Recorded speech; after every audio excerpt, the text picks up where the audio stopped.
grande tribulação. Nós vamos então começar a falar alguma coisinha da grande tribulação, cujas coisas estão exaradas nas Escrituras. Não é uma invenção minha, é bom que você entenda. Não é, vamos dizer assim, consequência de estudos, não, é o que a palavra de Deus mostra e a gente soma com os acontecimentos. Veja bem, nos fins da década de 50, tem início, com fins comerciais, um bloco de nações composto de França, Itália, Alemanha Ocidental, Bélgica, Holanda e Luxemburgo. São sete nações que fundam o MEC. O MEC, na verdade, era o Mercado Europeu Comum. A partir de então, alianças como ONU, G7, mais a Rússia, G20, OTAN, ALCA, Mercosul, Euro, etc., elas surgem com bases extracomerciais e econômicas. Não era só comercial e econômica, era extra. Era com aliança de proteção, de fortalecimento socioeconômico, fortalecimento bélico. Eles já não pensavam só em comida, porque nós sabemos bem a história da Europa, das crises que atravessou, as pestes, os tempos de fome, o tempo de miséria, tempo de incêndios, enfim, sabemos. Então, este bloco, ele inicia e dá ideia para outros blocos se firmarem. Feito isso, eles se autofortalecem, mas seriam aqueles pés, em parte ferro, em parte barro, de Daniel lá no começo. Eu gostaria que você voltasse comigo lá em Daniel, no capítulo 2, 41 a seguir. E quanto ao que viste dos pés e dos dedos, em parte de barro de oleiro e em parte de ferro, isso será um reino dividido, contudo haverá nele alguma coisa de firmeza do ferro. Pois o que viste, o ferro misturado com barro de lodo, e como os dedos dos pés eram em parte de ferro e em parte de barro, assim por uma parte este reino ou este governo será forte, mas por outra será frágil. Quanto ao que viste do ferro misturado com barro de lodo, misturar-se-ão com semente humana, mas não se ligarão um ao outro, assim como o ferro se não mistura com o barro. O que eu quero dizer chamando a sua atenção para este versículo é que os governos dos últimos tempos, chamado governo democrático, ele tem sim, em parte, o povo, mas o povo que não está se misturando. Onde tem direita, tem esquerda, e onde tem direita e esquerda, ao invés de ter união, está tendo conflitos. E é isso que está acontecendo.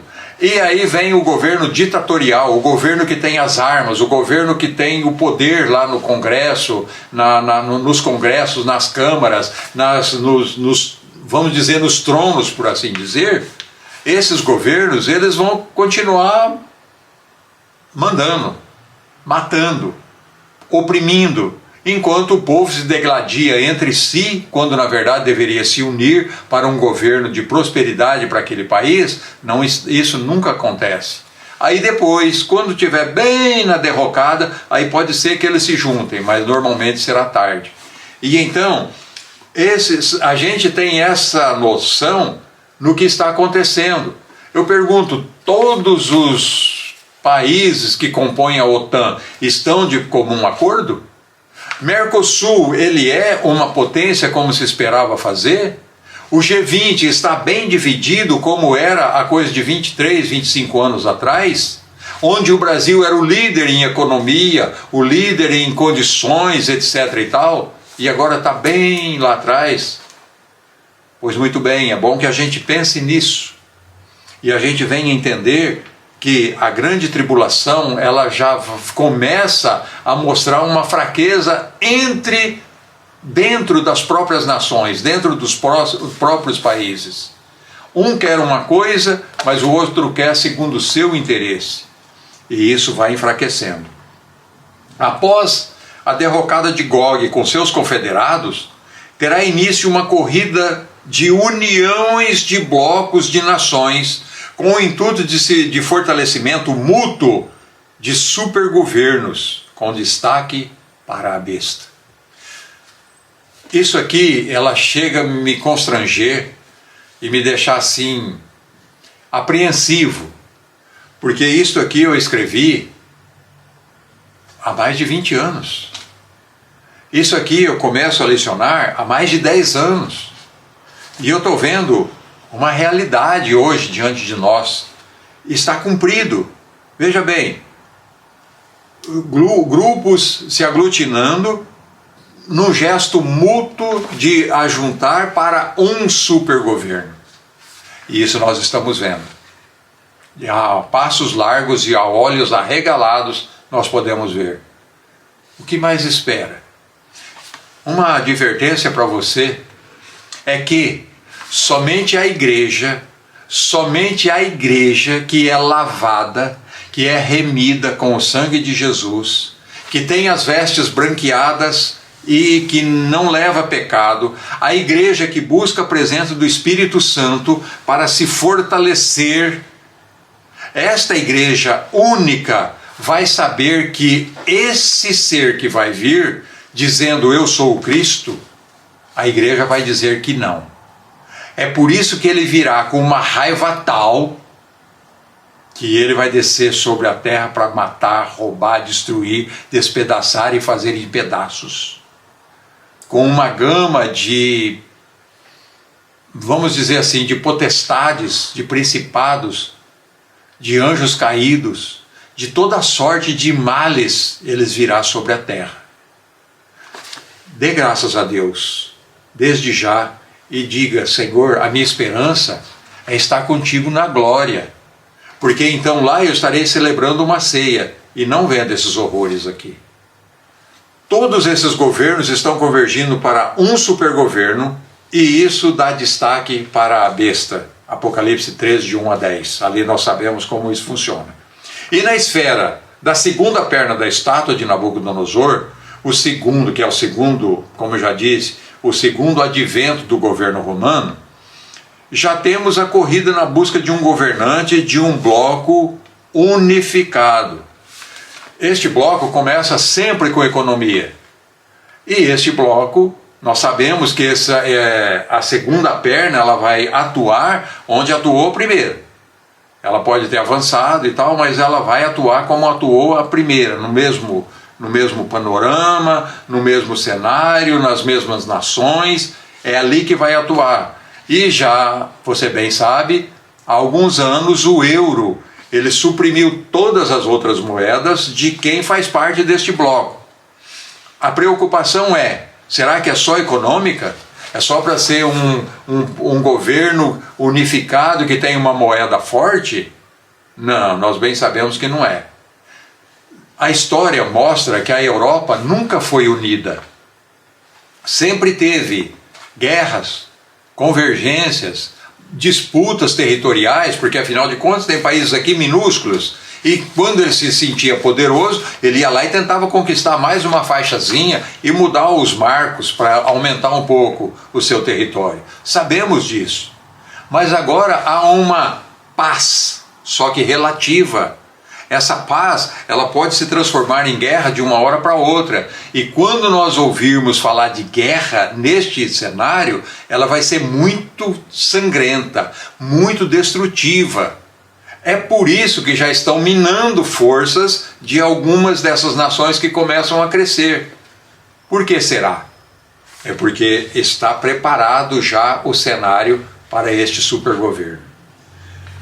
Daniel, ele chama este governante de príncipe. Paulo diz que ele é o homem da iniquidade. No Apocalipse, ele é a besta que emerge do mar. Veja bem, vamos ver o que é mar, o que é águas, que a gente vê. Acompanhe comigo lá em Apocalipse, no capítulo 13, verso 1. E eu pus-me sobre a areia do mar, e vi subir do mar uma besta, e ela tinha 7 cabeças, 10 chifres, sobre seus chifres 10 diademas, sobre suas cabeças o nome de blasfêmia. E aqui você continua lendo. Olhando agora capítulo 17, verso 1 diz assim: E veio um dos 7 anjos que tinham as 7 taças e falou comigo dizendo: Vem, mostrar-te-ei a condenação da grande prostituta que está assentada sobre muitas águas, com a qual se prostituíram os reis da terra e os que habitam na terra, que se embebedaram com o vinho da sua prostituição. Ainda no verso 15: E disse-me, eis aqui, o que é mar, o que são águas.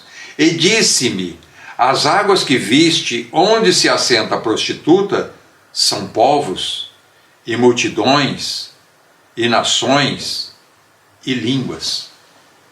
Ainda no Salmo 144, o versículo 7 fala dos mares, das águas, como sendo multidões, como sendo outras nações. São gentes, são pessoas gentílicas que não são israelitas. E então, nisso aqui, eu quero que você tome a certeza de que estamos marchando a passos largos para que tudo isso aconteça. Essa multidão que a gente vê, ou essas águas, ou este mar que a gente vê, não quer dizer que o anticristo surgirá lá no meio do oceano, ou então no Mar Cáspio, ou no Mar Aral, ou no Mar Negro, ou no Mar Jônico, ou mesmo aqui no Mar Mediterrâneo. Não quer dizer isto. Ou então no Oceano Atlântico, aqui no sul de Santa Catarina. Não quer dizer isto. Está falando de muitas nações. Eu quero te dizer que neste momento, eu estou no estúdio aqui em New Malden, em Londres. E por onde você anda nesta cidade, você encontra pessoas de todas as nações. Você encontra pessoas de todas as etnias. E eu nunca imaginei como seria um nepalês. Agora eu sei. Olhando para eles, parecem indianos, olhando melhor, parecem chineses, e são de baixa estatura. E muito, muito espertos. Esses vieram do Nepal. Aí quando a gente vê, será que tem diferença um cambojano de um vietnamita?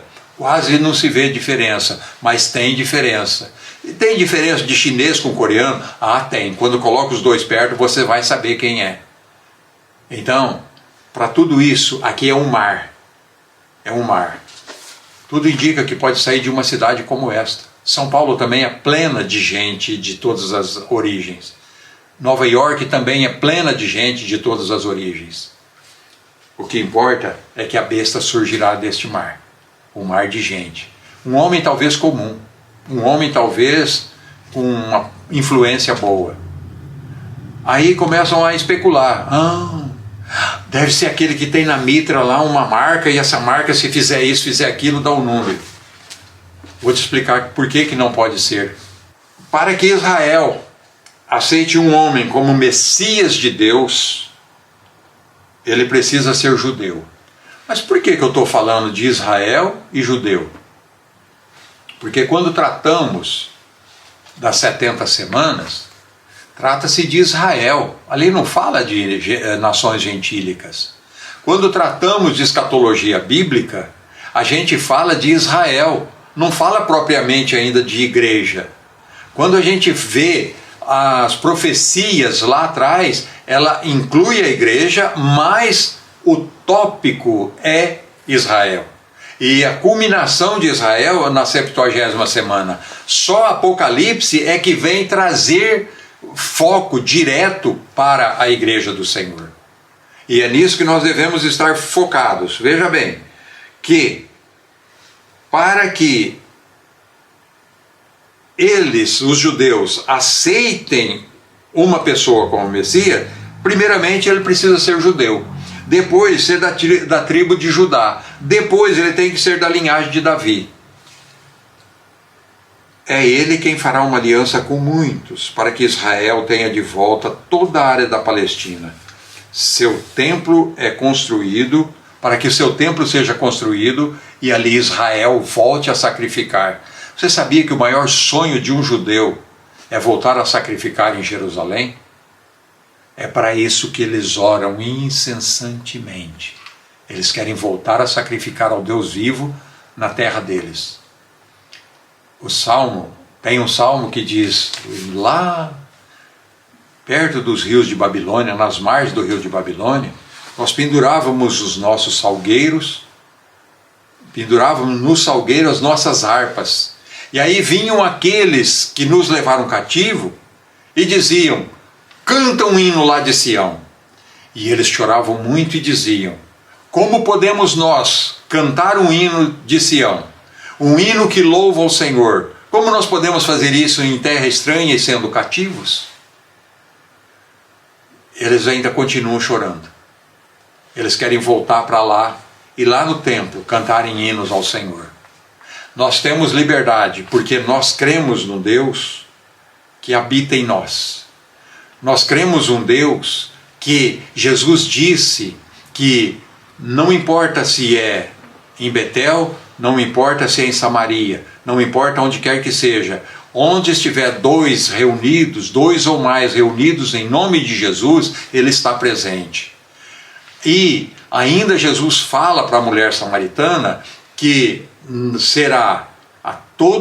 Deus será louvado por todo aquele que o louvar, que o adorar em espírito e em verdade.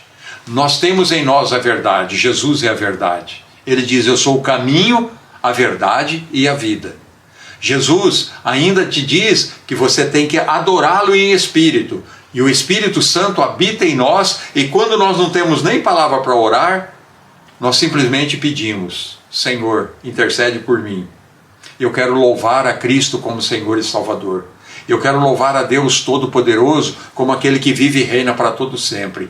E então, com gemidos inexprimíveis, a gente não consegue nem exprimir o gemido, mas com gemidos inexprimíveis, nós nos lembramos e nos alegramos. Abba, Pai, que quer dizer, eu sou teu Pai.